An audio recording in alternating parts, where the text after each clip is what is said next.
Okay, sorry about the lighting, it's a little off today. It's not the best. I know. You expect only peak performance alpha male style lighting that I usually provide, but it's dark. I'm tired and I'm not gonna spend an hour messing with the camera.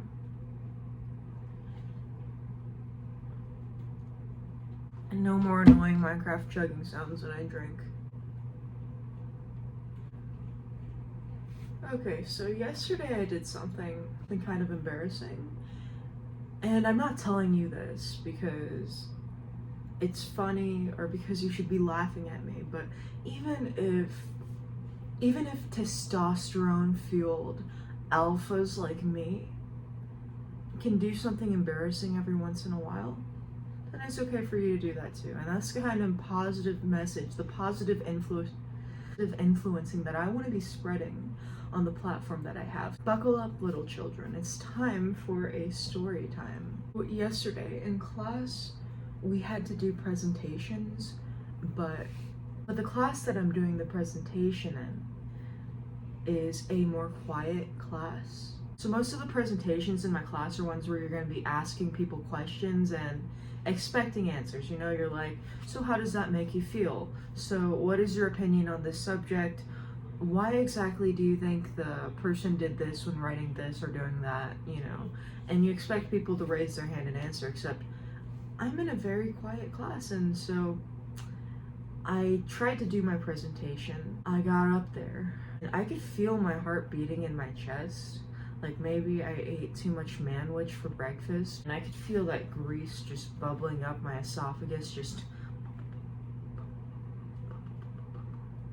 It was like I was a Viking or something walking down one of those wooden halls with the torches all around me, the beating of the drums. I could see all the other students in the class just looking at me, and I was just sitting there like stone-faced, just walking to the front of the classroom. So I get to the front of the classroom, I start giving my presentation, and I ask the first question. Nobody raises their hand. So I answer it myself and I move on. Fourth question, one person raises their hand, like fifth question, whatever. I don't know how many questions there were. All I know is that in the entire course of the presentation, I was getting more and more emotional, which isn't a good thing for me because I've tried to be very chill, but I don't like talking to people. I'm not the biggest fan of being around people. I don't really like presenting in school that much. Presenting makes my heart beat really fast, and it makes me very emotional, if that's the right word to use for that,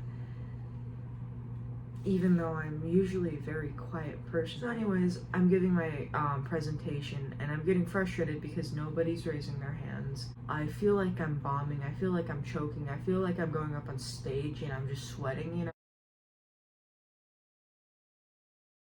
you know? That's how I was feeling. I grab my bag, I start making a beeline towards the door. There's all these thoughts racing towards my head. Why am I doing this? What am I gonna do? I'm low-key panicking, I'm embarrassed, I'm frustrated, and I'm walking out the door.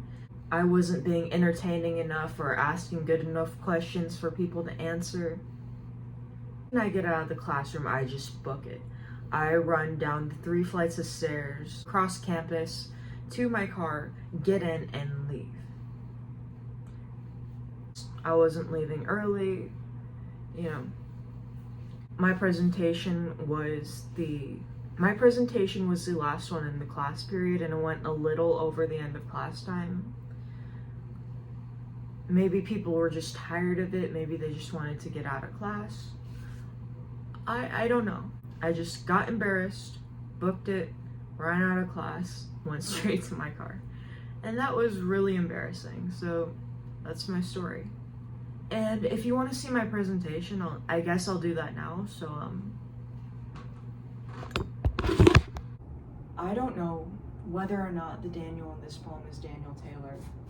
Daniel Taylor spent 20 years in prison, while the man in this poem spent 38. I do not even know whether or not the Daniel of this poem is innocent, but I do know he spends his days in a cell block. I do know his memories of the outside world are fading away. And I do know that in spite of all of this, he can still hear and see the beauty of the outside world in a way that nobody else can. The Daniel in this poem may or may not be innocent, but that's not important.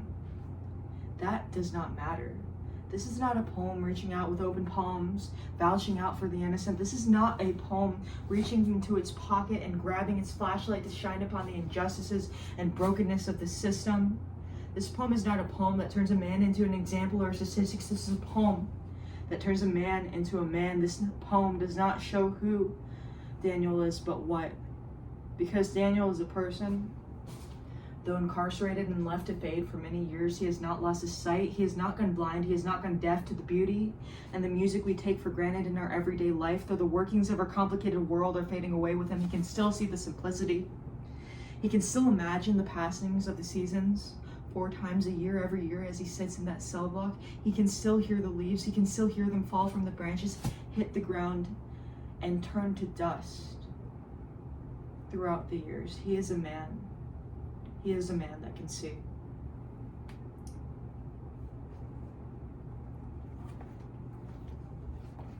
Okay, and then I sort of just grabbed my bag and went.